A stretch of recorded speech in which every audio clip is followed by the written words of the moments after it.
Good afternoon friends, welcome back to my channel Arpita লাইফস্টাইলে সবাইকে স্বাগত। আশা করি সবাই ভালো আছো, সুস্থ আছো। আমিও ঠিকঠাকই আছি, তবে দাদার শরীরটা এখনও ঠিক হয়নি। আর আজকের ব্লগটা এখন বাজে 3:15। আমি এখন থেকে স্টার্ট করলাম, কারণ সকাল থেকে আমি প্রচণ্ড ব্যস্ত ছিলাম। আজকে বাবানকে সকালবেলা পড়াতে এসছে, বাবানকে ঠিক তুলে রেডি করে পড়তে বসানো, তারপর হচ্ছে ঘরের কাজ করা, তারপর খাবার রেডি করা। খাবার রেডি করে আজকে আলু ভাজা রুটি করেছিলাম, সেই খাওয়া দাওয়া হয়েছে, কারণ কদিন ধরে রিচ খাওয়া হচ্ছে। সেই খাওয়া দাওয়া করিয়ে আবার বাবান স্কুল যাবে, বাবানকে রেডি করে দিয়ে বাবান স্কুল চলে গেল। আবার পুজোর সোনাকে খাওয়ালাম, আমি আলু ভাজা দিয়ে দুটো রুটি খেয়েছি। আর আমার এখন কদিন ধরে কি হচ্ছে জানি না, আমার এক সকালবেলা খেলে আর খেতে ইচ্ছা করছে না। তো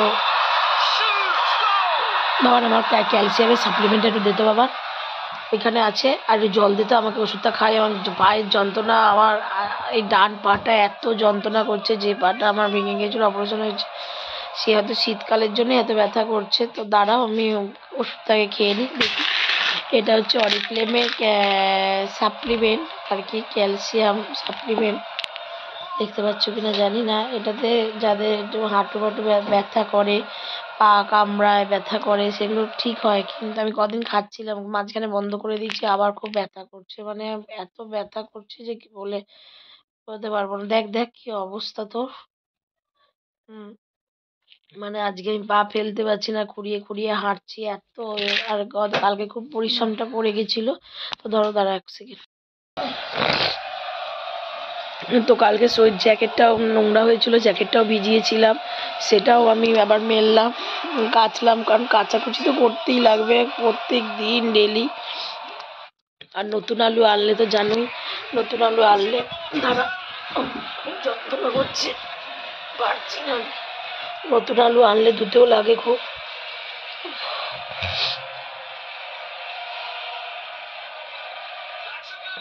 যন্ত্রণা করছে, পাটা করতে পারছি না।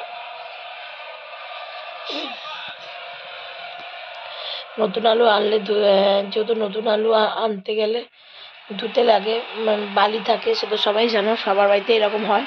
তো সেইগুলো সব ধুয়ে টুয়ে কাজ টাজ কমপ্লিট করে আজকে আবার লাঞ্চে খিচুড়ি করেছে, কারণ আলুর দমটা কদিন ধরে খুব ভালো হচ্ছে, সবাই বলছে, তো ওই জন্য আলুর দম তো আছেই। আলুর দমটা করেছিলাম কালকে, ভালো হয়েছিল বলে বললো আজকে করতে, রাতেরবেলা রুটি দিয়ে করে খাবো। আর সকালবেলা খিচুড়ি, বেগুন ভাজা আর পাঁপড় ভাজা করেছে, সব সবজি দিয়ে খিচুড়িটা করেছে। সিম, বাঁধাকপি, ফুলকপি, আলু আর যা যা সবজি আছে, মটরশুঁটি সব দিয়ে করেছে।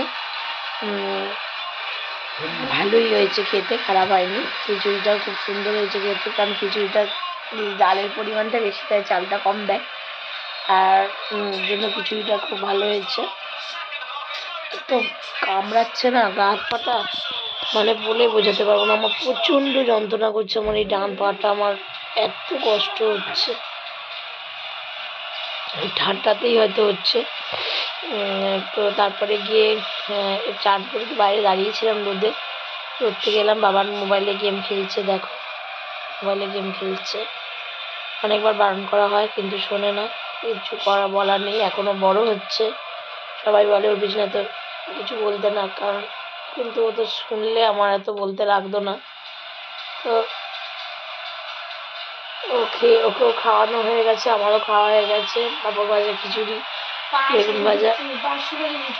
এখন এই যে শুয়ে আছি, আর সকাল থেকে ওর জন্য আমি ব্লগগুলো করতেও পারিনি, কারণ কী করে ব্লগটা করব, যদি আমি ঠিকঠাকভাবে শরীর পারমিট দিচ্ছে না। তার মধ্যে পুজোচোরাকে খাইয়ে দাইয়ে পুজোচোরা আমার করে দিয়েছি, শুয়ে পড়লো, মানে ঘুম পেয়েছে, ওকে ঘুম পাড়িয়ে বসেছিলাম। তারপরে আওয়াজ দিতে উঠে পড়েছে, যে তারপর কাজ করতে করতে, আর শীতের বেলা এত তাড়াতাড়ি চলে যায় যে মানে বোঝাই যায় না।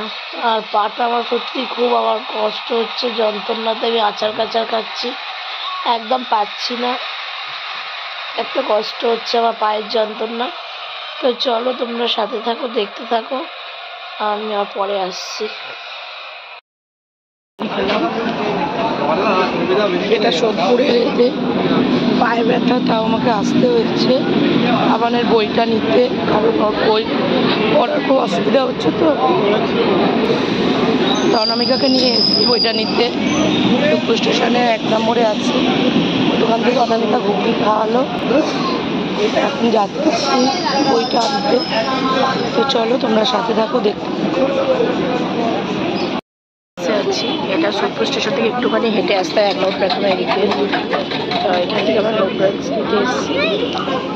এটা অনামিকা আজ খাওয়াচ্ছে ও আমার বার্থডে জন্য, তখন খাওয়াতে পারিনি, এখন টাকা হিসেবে খাওয়াচ্ছে।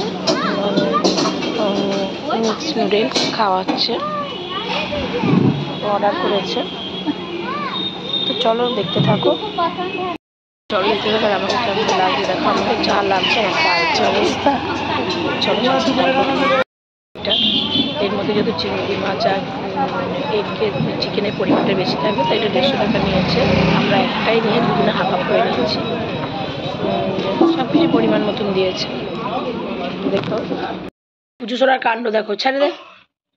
এই যে কি করেছে দেখো, মটরশুঁটি সারা ঘরে ফেলে এই যে এখন খেলতে বসেছে। এই যে দেখো দেখো পুচু সোনার কাণ্ড দেখো, দেখতে পাচ্ছ কি করছে ও সারা ঘরে। আমি এখানে তরকারি করবো বলে মটরশুঁটি নিয়ে এখানে বসছি, আলু নিয়ে এই যে সরা ফেলে ওদের ফ্রিজের মধ্যে মুখে দিবি না, ফেল। এই যে খেলতে বসেছে দেখো, দেখো কি করছে দেখো। আবার এই যে আবার আবার ভোরকি দেখা দেখেছি দেখো।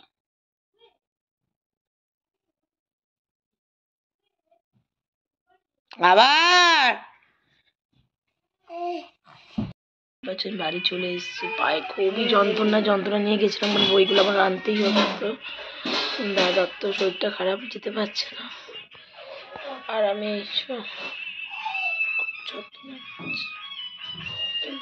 এখন আমি তো নেই, তাই আলুর দমটাই করবো,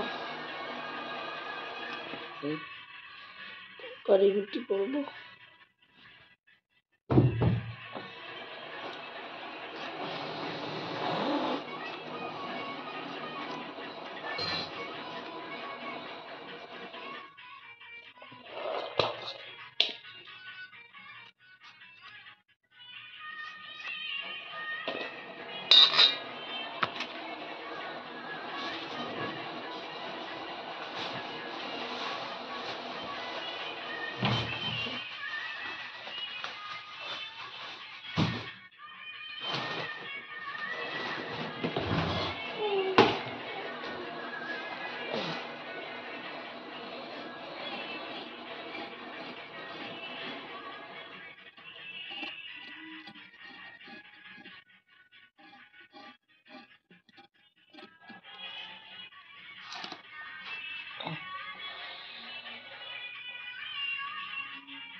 দেখ তোকে ছাড়বে না, তোর পিছু পিছু ঘুরবে।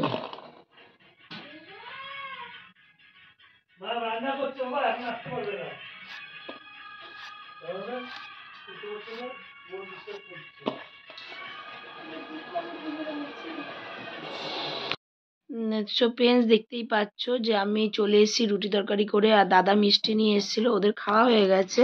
আর এই যে সেঁক দিয়েছি, ওটা ইলেকট্রিকে দিয়ে পাটা তো খুব যন্ত্রণা করছিল, মলমও লাগিয়েছি। দিয়ে আর নামিনি, কারণ দাদা বলল কি সেঁক দেওয়ার পর আর ঠান্ডাটা না লাগাতে। তো এখানেই বসে রয়েছি আর রিলসগুলো পোস্ট করলাম। আর এই যে বাবান এখন জল খাচ্ছে, ও ও খাওয়া হয়ে, ওর সবার আগে খাওয়া হয়েছে, মিষ্টি দিয়ে ও রুটি খেয়েছে, ও তরকারি খায়নি। আলুর দম করার কথা ছিল, কিন্তু ওই পোস্ত আজ যেহেতু নিরামিষ, পোস্তটা যদি থাকতো, ছিল না পোস্তটা, দেখলাম নেই, ওই জন্য আলুর দম আর করিনি। আলু মটরশুঁটি টমেটোর তরকারি করেছি। তো আর বইগুলো নিয়ে এসেছি, অনামিকা তো এনে দিল, বইগুলো এনে দিয়েছি। হ্যাঁ, এবার শুয়ে পড়বো, কারণ কারণ সকালবেলা দুপুরবেলা খিচুড়ি খেয়ে না পেটটা ভার হয়ে আছে। তো এবার শুয়ে পড়ি। তো আজকের মতন ব্লগটা এই পর্যন্তই। সবাই ভালো থেকো, সুস্থ থেকো, সাবধানে থেকো। আর আবার কালকে একটা নতুন ব্লগ নিয়ে আসবো। আর যারা যারা এখনও চ্যানেলটা ফলো করোনি অবশ্যই ফলো করে দিও। আমার শর্টস রিলসগুলোও গেছে, সেগুলোও দেখো। ভালো লাগলে লাইক কমেন্টও করো। সবাই সাবধানে থেকো, কারণ মানুষের কখন কী হয় থেকে তো বুঝতে পারি না। যেমন আজকে আমি যখন আসছিলাম স্টেশনের ওখান থেকে, সাবের ওখানে দেখলাম একজন ট্রেন থেকে নেমে খুব অসুস্থ হয়ে পড়েছে, তাকে আবার হসপিটালে নিয়ে গেল। তা এই জন্যই বলা, ওই জন্যই বললাম যে সবাই সাবধানে থেকো, সুস্থ থেকো। তো চলো, টাটা, গুড নাইট।